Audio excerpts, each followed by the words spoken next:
एक बार फिर आपको आगाह करेंगे, ममनुआ फंडिंग केस से मुतालिक पीटीआई के इलेक्शन कमीशन के फैसले के खिलाफ अपील सामने आई। इस्लामाबाद हाई कोर्ट ने मुख्तसर फैसला सुना दिया है।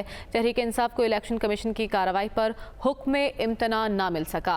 पीटीआई अपील काबिल समात है या नहीं, इलेक्शन कमीशन को नोटिस जारी किया गया है। यह अहम खबर आप तक पहुँचा रहे हैं। ममनुआ फंडिंग केस से मुतालिक 2 फैसले महफूज किए गए थे इस्लामाबाद हाई कोर्ट की जानिब से, और अब खबर आ रही है कि पीटीआई के इलेक्शन कमीशन के फैसले के खिलाफ अपील पर इस्लामाबाद हाई कोर्ट ने सिर्फ फैसला सुना दिया है।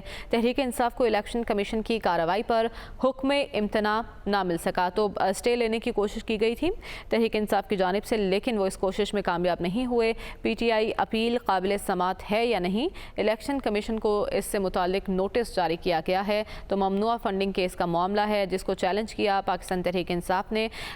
इलेक्शन कमीशन के फैसले को लेकर पाकिस्तान तहरीक इस्लामाबाद हाई कोर्ट पहुंची, जहां पर लार्जर बेंच ने इस केस को सुना और फैसला करना था कि ये केस काबिल समात है या नहीं। इस पर फैसला महफूज किया गया और इसके अलावा एक इस्तदा भी की गई थी पाकिस्तान तहरीक इंसाफ की जानिब से कि इलेक्शन कमीशन की जानिब से जो शो कॉज नोटिस उन्हें मौसूल हुआ था उसे फौरी तौर पर मुअत्तल करने की इस्तदा की गई थी।